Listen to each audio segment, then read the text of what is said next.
Assalamualaikum warahmatullahi wabarakatuh. Hai Sobat Widiawara, perkenalkan nama saya Siti Aisyah dari kelas 11 IPA 3. Di episode kali ini kita bakalan kedatangan tamu yang amat spesial, yakni Bapak Yayasan Wahid Hasyim Surabaya. Baik Bapak, boleh memperkenalkan diri terlebih dahulu? Terima kasih. Assalamualaikum warahmatullahi wabarakatuh. Kenalkan, nama saya Khairul Umam, SPD SHMH. Saya selaku Ketua Umum Yayasan Wahid Hasyim Surabaya untuk periode sampai tahun 2024. Ngomong-ngomong soal yayasan nih Bapak, kan udah telah ke 56. Kalau boleh tahu sejarah berdirinya Yayasan Wahid Hasyim ini bagaimana Bapak? Jadi yayasan ini didirikan pada tanggal 31 Januari tahun 1967 yang pada awalnya didirikan di Jalan Waspada nomor 96 Surabaya. Jalan Waspada itu tepatnya ada di daerah sekitaran Pasar Atom. Kalau untuk tokoh pendirinya ini siapa Pak? Yayasan Wahid Hasyim ini didirikan oleh 3 orang pendiri. Yang pertama Bapak Muktin Esa, yang kedua Bapak Muhaimin Haryono, yang ketiga Bapak Haji Ahmad Sukoyono. Dan Bapak Muktin ini terakhir beliaunya menjabat sebagai Mahkamah Agung, Hakim Agung di Mahkamah Agung dengan gelar Profesor Dr. Haji Muktin Esa. Dan ketiga beliau ini sekarang sudah wafat. Kalau yang Pak Muhaimin Haryono wafat tahun 82, Pak Sukoyono wafat tahun 2004, dan almarhum Profesor Dr. Haji Muktin wafat tahun 2011. Baik Bapak. Kalau untuk lembaga yang dinaungi oleh Yayasan Wahid Hasyim ini, kalau boleh tahu contohnya seperti apa aja ya? Pada awalnya Yayasan Wahid Hasyim ini bergerak di bidang pendidikan. Jadi pada saat di Jalan Waspada itu ada lembaga pendidikan TK, SD, SMP, ST, STM, SMA, serta PGA. Jadi mungkin yang kalian tahu hanya sekarang TK, SD, SMP, SMA ya. Sedangkan ST dan STM serta PGA sudah dihapuskan oleh pemerintah. Jadi awalnya hanya lembaga pendidikan. Kemudian berkembang kurang lebih tahun 73, Yayasan Wahid Hasyim mengembangkan sayap kegiatannya, yaitu di bidang sosial, dengan mendirikan panti asuhan Wahid Hasyim di daerah Rungkut Nanggal. Kemudian pada tahun kurang lebih 75 itu lembaga pendidikan yang ada di Waspada pindah ke di Jalan Sitotopo Wetan Baru nomor 37 ini, yang sekarang ada SMP, SMA, dan SMK. Kemudian tahun 78 itu tambah lagi panti asuhannya. Jadi ada 2 panti asuhan, satu di daerah Rungkut, satu di daerah Sitotopo Wetan Baru. Selanjutnya tahun 90-an, di tahun 90-an itu mengembangkan 2 sayap, yaitu di bidang kewirausahaan dan di bidang kesehatan. Jadi di bidang kewirausahaan, Yayasan Wahid Hasyim mendirikan toko yang diberi nama Mina, kemudian mendirikan juga poliklinik. Jadi itu di tahun 90-an. Dan yang berikutnya mendirikan lagi panti asuhan di daerah Kendung. itu kurang lebih tahun 2007. Tahun 2007 kita mendirikan lagi panti asuhan di daerah Gendung, diberi nama Panti Asuhan Uswa. Dan berkembang terus sampai yang terakhir itu kita mendirikan SD. Mendirikan SD Wahid Hasim itu kurang lebih 6 tahun yang lalu. 6 tahun yang lalu bertepatan dengan 50 tahun Yayasan Wahid Hasim. Kita mendirikan SD. Itu lembaga terakhir yang kita dirikan. Selain lembaga yang kita dirikan, Yayasan Wahid Hasim ini karena sudah dipercaya oleh masyarakat, banyak masyarakat yang ingin bergabung di Yayasan Wahid Hasim. Sehingga dari luar kota, dari luar Surabaya, itu banyak yang bergabung dengan Wahid Hasim. Ada di daerah Rambon, ada di daerah Sedati, ada di daerah Buduran, di daerah Waru juga ada. Bahkan dalam sejarah tercatat dulu juga ada di daerah Banyuwangi juga yang bernaung di bawah naungan Yayasan Wahid Hasim Surabaya. Itu sekilas cerita dari perkembangan kegiatan yang ada di Yayasan Wahid Hasim Surabaya. Untuk program apa saja sih Pak yang ada di Yayasan Wahid Hasim yang teman-teman sekiranya belum tahu? Jadi program-programnya ya menyesuaikan dengan lembaga-lembaga kegiatannya. Di dalam lembaga pendidikan ya kita berusaha mencetak generasi muda, mencetak kader-kader unggulan agar bisa berguna bagi bangsa, negara, dan agama. Sudah banyak alumni-alumni kita yang bisa dimanfaatkan oleh bangsa dan negara ini. Salah satunya contohnya yang pernah menjadi Menteri Pendidikan dan Kebudayaan pada eranya pemerintahan SBY, yaitu Bapak Muhammad Nuh. Itu adalah alumni dari Wahid Hasim. Selain itu, yang mengabdi pada negara juga banyak, baik itu di pemerintahan maupun di lembaga non pemerintahan. Itu ada juga ya alumni dari Wahid Hasim yang menjadi dokter, kemudian menjadi guru, menjadi kepala sekolah, itu banyak sekali. Dan ya itu tidak terhitung karena mulai 67 sampai sekarang 56 tahun, setiap tahun kita meluluskan kurang lebih ya 500 orang gitu. Sedangkan untuk di lembaga sosialnya, meskipun kita tagline-nya itu panti asuhan, tetapi di dalamnya kegiatan-kegiatan kita itu ya seperti yang ada di pondok. Jadi juga ada ngaji kitab, mengkaji kitab-kitab yang ada, itu kita ajarkan juga. Jadi mereka selain belajar di sekolah-sekolah Wahid Hasim, juga sorenya itu diajari untuk kitab-kitab yang ada di pondok. Jadi itu program-program unggulannya, dan yang pasti kita pendidikan dan sosial itu berjalan beriringan agar semua warga masyarakat di segala lapisan bisa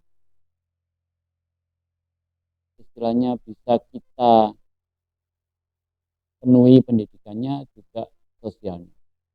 Karena di panti asuhan kita itu menampung anak-anak yatim, piatu, duafa yang tidak bisa melanjutkan sekolah kita tampung, maka kita beri pendidikan secara gratis, juga seragamnya, makannya, dan lain sebagainya itu kita penuhi semua.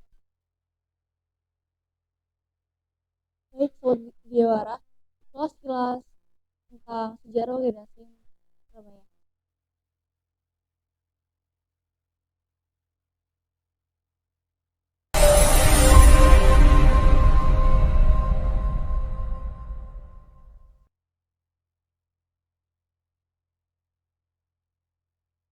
Hai Sobat Widiawara, kembali lagi dengan saya. Di segmen kali ini kita bakalan beda dengan pembahasannya tadi. Kalau tadi kita bahas tentang yayasan, kali ini kita bahas tentang SMA Wedasin satunya sendiri.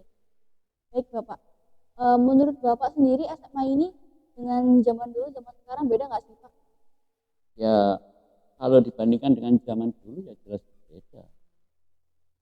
Dari gedungnya saja ya jauh berbeda.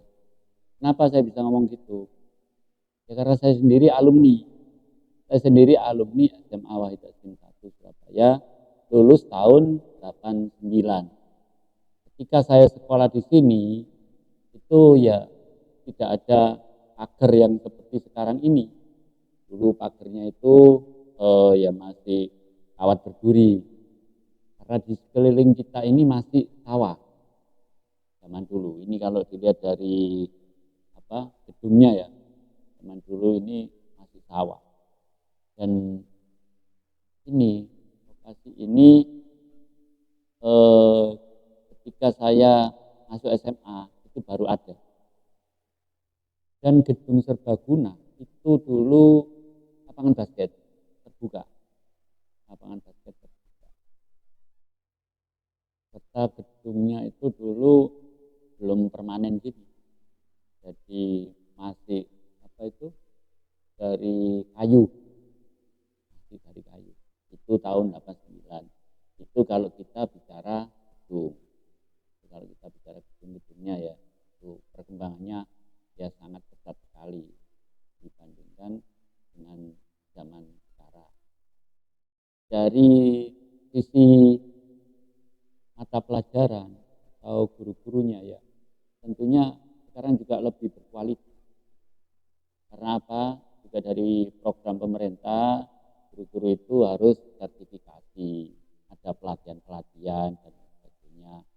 Jadi ya alhamdulillah guru-guru yang sekarang ini kan juga sudah banyak yang bersertifikasi. Artinya guru kita sudah layak untuk mengajar, menjadi pendidik yang profesional. Kalau zaman dulu ya sekedar lulus satu bisa ngajar gitu, tanpa ada sertifikasi dari pemerintah.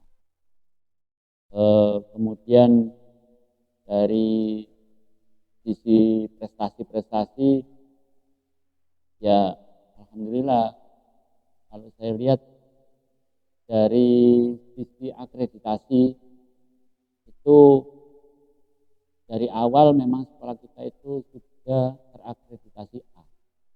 Kalau dulu zaman saya sekolah itu namanya disamakan. Jadi ada tercatat, diakui, disamakan. Dan dari dulu sekolah kita ini disamakan. Dan alhamdulillah sampai sekarang tetap bertahan di akreditasinya A. Dan yang terakhir, sekolah kita ini mendapat akreditasi A secara otomatis.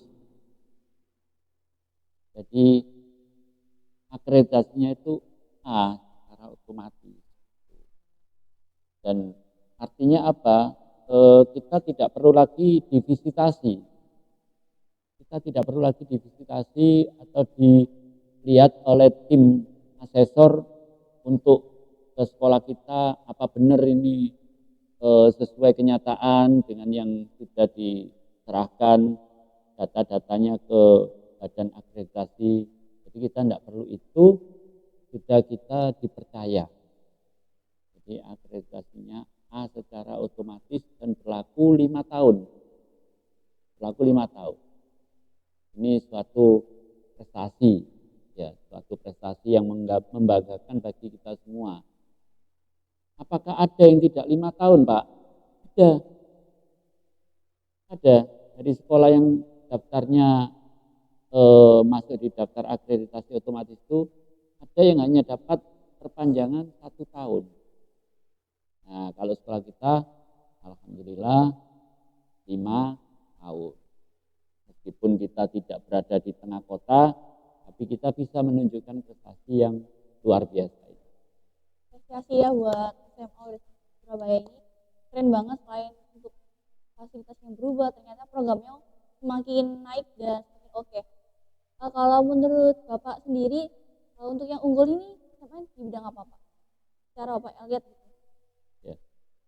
Jadi kalau yang saya lihat itu hampir semuanya ada keunggulannya, baik itu secara akademik atau yang tadi sudah saya sampaikan, kita akreditasinya tetap dipercaya oleh pemerintah. Kemudian dari sisi akademik itu juga saya lihat banyak sekolah SMA Wahid Hasim 1 ini yang mendapatkan juara-juara. Juga dari sisi non akademiknya itu kita juga banyak mendapatkan juara. Paskibnya sering dapat juara. Kemudian dari supporter itu juga pernah dapat juara. Kita juga pernah dapat juara dari MTQ. MTQ pernah dapat juara. Banjari juga pernah mendapatkan kejuaraan. Dan yang perlu saya sampaikan tadi kelewatan bahwa fasilitas di sekolah ini semakin meningkat. Jadi kalau dulu saya sekolah itu yang namanya lab itu masih lab IPA. Jadi saya sekolah dulu itu labnya IPA. Nah, tapi sekarang kalian sudah merasakan sendiri labnya itu tidak hanya IPA, tetapi sudah terpisah. Lab biologi, ada enggak? Lab fisika, lab kimia, lab bahasa, lab komputer. Nah, itu di zaman saya belum ada. Yang ada dulu hanya lab IPA. Jadi itu ya termasuk perkembangan yang luar biasa sehingga masing-masing pelajaran itu lebih fokus lagi. Saya sendiri sebagai siswa SMA ini ngerasain banget, Pak, fasilitas yang menurut oke. Terus kalau saya nyariin teman, ya udah sih kamu mending masuk kelas ini, karena alumni-alumninya tuh banyak yang masuk ke fakultas dijanjikan gitu, Pak. Contohnya kemarin ada yang masuk ke fakultas kedokteran Unair, ada juga yang hukum dan sebagainya. Terus sebagai siswa di sini saya merasa senang, soalnya fasilitas di sini kan oke, Pak, ya. Kita nggak perlu lah kemana-kemana, kalau mau ngadem baca buku nyaman di perpusnya. Apalagi yang emang jadi bahan sorotannya itu di perpus, Pak. Ya. Untuk Jadi masalah bidang non akademik, kami juga Widyawara pernah, Pak, juara 5 lomba vlog nasional di Indonesia tuh, udah ngalahin beberapa kota juga, Pak. Dan alhamdulillah kita menang. Ya, jadi memang kalau saya perinci satu persatu ya banyak, sehingga saya mohon maaf Widyawara kelewatan. Ya tidak apa-apa, itu perlu disampaikan bahwa apa sih yang menjadi keunggulan di Widyawara ini. Kita pernah mendapatkan juara, Pak, lomba vlog ini. Dan selain lomba vlog ada lagi Widyawara itu lomba IC kayaknya. Sepertinya pernah. Ingat saya dulu Widyawara ini ada pernah mendapatkan juara di lomba IC. Ingat saya begitu. Dan ya memang fasilitas perpustakaan ini memang jauh berubah dari yang pernah saya alami. Perpustakaannya tidak semewah ini. Ini juga hasil dari masukan asesor.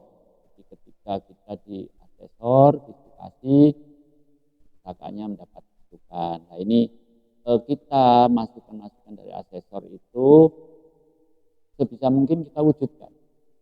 Jadi sebisa mungkin kita wujudkan. Tapi ya kalau dari asesor itu lebih lagi tempat baca. Anak-anak itu kalau membaca tidak hanya senang duduk, tidak senang yang tiduran. Itu kebetulan asesornya dari universitas waktu itu. Dia menyatakan kalau di tempat kami macam-macam Pak sarananya. Ada kursi yang ada mejanya, ada yang kursi nyantai, bahkan juga disediakan matras tempat tidur. Ya. Tapi di sini kita sementara tidak menyediakan matras tempat tidur karena takutnya nanti pas tiduran benar. Karena udah terlalu nyaman Pak. Ya, karena ruangannya sudah ber-AC gitu, ruangannya ber-AC, di rumah tidak ber-AC, nanti jangan-jangan ke situ hanya alasan saja untuk tidur. Ngomong-ngomong Oke. soal Widyawara nih, Bapak kan alumni SMA. Ya. Kalau di zaman dulu Bapak ada nggak ekstra Widyawara ini? Widyawara ini sudah ada, mulai zaman saya sekolah dulu ada.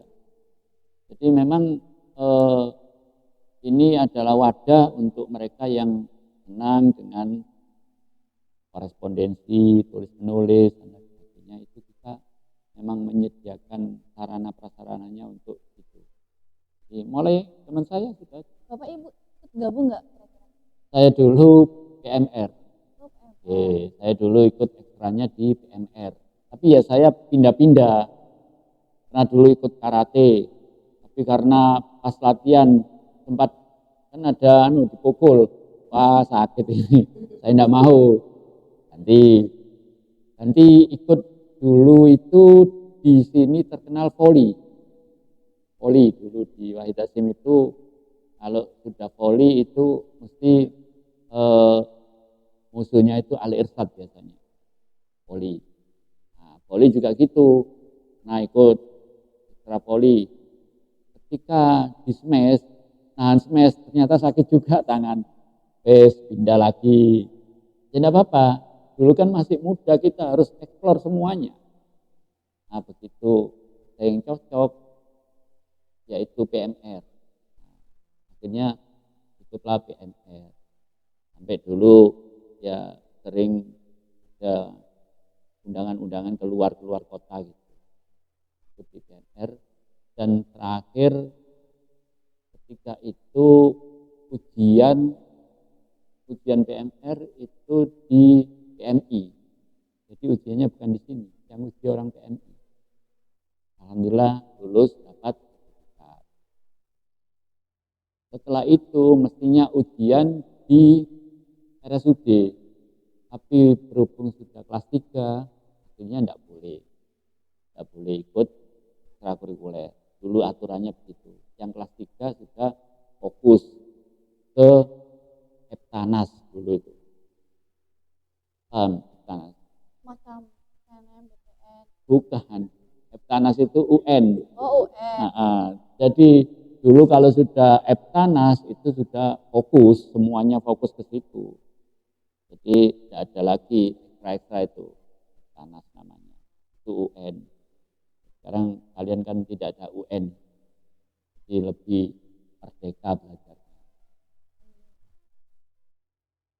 Baik teman-teman sekalian, perlu diketahui kalau dari dulu SMA Surabaya ini udah eksis banget di bidang eksternal dan di luar juga banget, terutama di bidang juga ya ekstranya. Nah, gak usah ragu lagi buat kalian yang mau sekolah bingung ngambil lagi kemana, ke SMA Surabaya aja.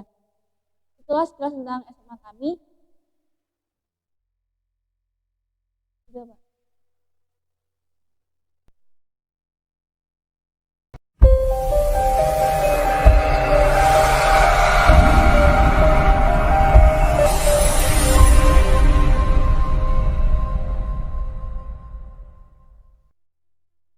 Sobat Widyawara, kita kembali lagi di segmen terakhir.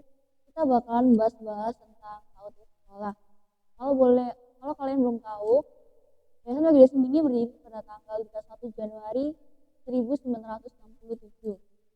Nah, ada yang berbeda tahun ini. Kita akan mengadakan sebuah acara HUT, Pak ya. Kalau menurut saya tuh masih bingung, Pak. Tujuan dan maksudnya diadakan acara HUT itu untuk apa, Pak? Jadi HUT itu kan hari ulang tahun, peringatan hari ulang tahun, artinya kita memperingati kelahiran, kita kalau secara pribadi kelahiran kita. Nah ini kelahiran dari Yayasan Wahid Hasyim yang pada tahun ini mencapai usianya yang ke-56. Jadi maksud dan tujuannya adalah agar kita ini bisa meneladani apa yang sudah dilakukan oleh para pendiri Yayasan Wahid Hasyim. Jadi kita tidak boleh melupakan sejarah. Jadi dengan memperingati hari ulang tahun, kita juga muhasabah diri, cross-check diri, pendiri itu apa maksud dan tujuannya, apakah sampai sekarang ini sudah tercapai maksud tujuan itu, dan lain sebagainya. Jadi itu introspeksi diri. HUT itu introspeksi diri untuk kita semua. Kalau untuk rangkaian acaranya HUT dengan tahun sekarang atau tahun sebelum COVID, ada yang beda nggak, Pak? Sama dalam kegiatan? Ya, memang semenjak adanya pandemi COVID, itu kan segala kegiatan dibatasi semua. Jelas berbeda antara tahun sebelum COVID dengan sekarang. Tapi ya kita sebisa mungkin kita menyamakan dengan sebelum adanya COVID. Jadi, dan alhamdulillah kemarin yang kalian rasakan pada hari Sabtu, yaitu ada Yasin dan Tahlil Akbar, itu sebelum COVID juga ada. Sebelum COVID kita ada, kemudian 2-3 tahun itu kita vakum, tidak ada Tahlil Akbar karena memang tidak boleh kumpulkan massa. Sekolah pun kalian juga digilir-gilir gitu kan. Jadi tidak full. Alhamdulillah sekarang sudah kita bisa mengadakan lagi acara Tahlil Akbar. Dan alhamdulillah yang tahun ini lebih meriah dari sebelum adanya COVID sama. Cuman di waktu sebelum COVID itu hanya Tahlil Akbar saja. Setelah itu selesai. Kemarin kita ada Tahlil Akbar dan Jemaah Sholawat. Jadi lebih meriah tahun ini untuk yang Tahlil Akbar. Selain itu hari Minggunya ada ziarah ke makam para pendiri. Jadi itu diikuti oleh para pimpinan. Para pimpinan itu ziarah ke makam para pendiri. Kemudian hari berikutnya kita ada Khatmil Quran hari Senin itu ya. Senin Khatmil Quran. Kemudian dilanjut dengan kemarin tanggal 31 Januari itu upacara HUT. Bertepatan dengan HUT-nya kita adakan upacara. Nanti tanggal 4 ada acara pentas seni, yaitu siswa, hiburan untuk para siswa. Kemudian yang terakhir nanti adalah tanggal 15 Februari. Tanggal 15 Februari itu untuk para gurunya. Jadi untuk para gurunya kita akan ada pengajian Isra Mi'raj karena bertepatan dengan Isra Mi'raj. Jadi kita nanti ada Isra Mi'raj dan peringatan HUT Yayasan. Nanti yang isi adalah Kyai Haji Marsudi Mustamar. Beliau adalah Ketua PWNU Jawa Timur. Jadi Ketua PWNU Jawa Timur, insya Allah tanggal 15 Februari. Berarti acaranya tanggal 15 ini nyangkut guru, Pak ya? Tanggal 15. Ya, tanggal 15 itu untuk guru. Semua guru, Pak ya? Ya, semua guru dan semua karyawan itu acara peringatan Isra Mi'raj. termasuk juga nanti guru-guru yang ada di PP Wahid Hasim Benowo juga akan diundang ke sini. Jadi kemungkinan besar kita libur dong Pak kalau tanggal itu. Karena kan nggak ada itu. Tanggal 15 Februari kemungkinan ya.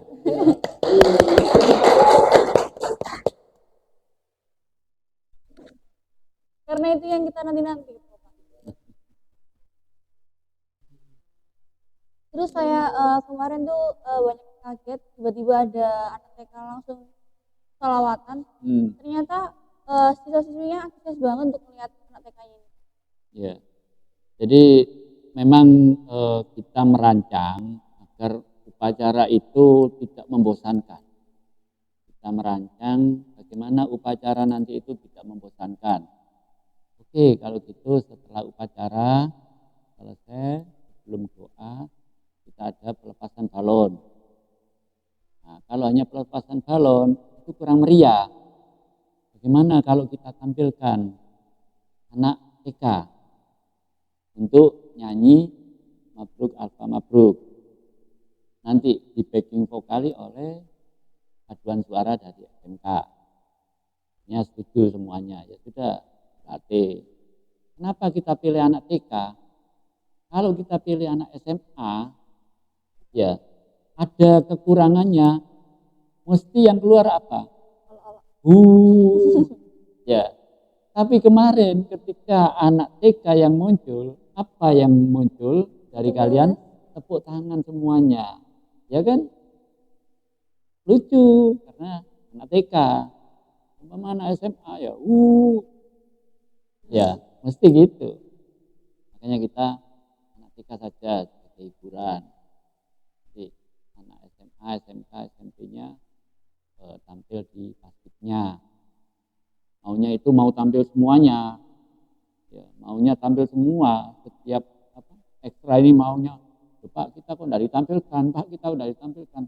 Nanti kalau kalian tampil semua, akhirnya selesai upacara tidak ada pelajaran, pulang semua nanti. Kita menghindari sebisa mungkin di Wahid Hasim ini tidak sering memulangkan siswa. Ya, di Wahid Hasim ini tidak sesering mungkin memulangkan siswa. Makanya kalian kan jarang loh kegiatan ini pulang kan enggak. Kegiatan ini selesai itu ya pelajaran lagi. Kegiatan ini selesai itu ya pelajaran lagi kan gitu. Jadi itu termasuk kelebihan Wahid Hasim dibanding yang lainnya. Yang lainnya tuh sering sedikit acara pulang kan gitu. Tanggal 15 pun itu kan saya belum menyatakan libur, kemungkinan. Semoga aja libur Pak ya. Pertanyaan terakhir, harapan Bapak untuk kami para pelajar di Yayasan Wahid Hasim apa Pak? Ya, yang pertama itu kalian harus memegang amanah dari orang tua kalian. Ya. Apa amanah dari orang tua kalian? Yaitu kalian disekolahkan di sini untuk mencari ilmu. Itu harus. Jangan sering bolos, ya. Jangan sering telat. Tuh. Jadi harus bersungguh-sungguh dalam mencari ilmu. Itu amanah mencari ilmu. Kemudian mencari ilmu itu juga harus ikhlas. Ya. Ikhlas, karena terpaksa. Karena apa? Ini adalah untuk bekal kalian sendiri. Untuk bekal kalian sendiri nantinya. Jika sudah terjun di masyarakat. Ya. Kemudian ukhuwah. Ukhuwah ini adalah persaudaraan. Jadi dalam belajar kalian harus selalu mementingkan kekeluargaan dengan bersama teman, tapi tidak pada saat ulangan. Ya, pada saat ulangan ya harus sendiri-sendiri, tapi di luar ulangan ya kita ukhuwah, kita kedepankan. Kenapa saya ngomong amanah ikhlas ukhuwah? Karena ini adalah pilar dari Yayasan Wahid Hasim dalam membangun Yayasan Wahid Hasim agar dipercaya masyarakat sampai sekarang ini.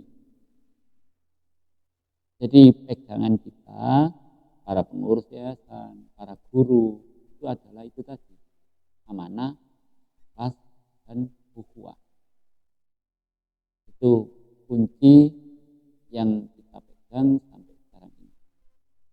Baik teman-teman, itulah harapan Bapak Yayasan untuk kami sebagai pelajar di SMA Warisim atau Internaungan Muslim. Bapak mungkin ada pesan dan pesannya untuk kami sebagai tim Widyawara SMA. Jadi untuk tim Widyawara ini adalah akan merupakan persnya ya. Persnya dari SMA Wahid Hasim 1 Surabaya. Karena pers berarti Widyawara ini harus bisa menjadi corong dari SMA Wahid Hasim 1 untuk menyebarkan kebaikan. Baik di lingkungan Wahid Hasim 1 maupun di luar lingkungan Wahid Hasim 1. Dan untuk tim Widyawara ini harus selalu update apa-apa yang ada baik di dalam Wahid Hasim sendiri maupun di luar. Jadi kalau tidak update ya ketinggalan zaman. Karena apa? Sekarang ini bukan siapa yang besar mengalahkan yang kecil, tetapi yang cepat akan mengalahkan yang lambat. Jadi kalau kalian bisa cepat mengupdate informasi dan lain sebagainya, itu kalian akan menjadi pemenang. Baik, Sobat Widyawara, itulah podcast kali ini dengan Bapak Yayasan Wahid Hasim Surabaya. Itu sekian dari kami dan saya Siti Aisyah pamit undur diri. Assalamualaikum warahmatullahi wabarakatuh.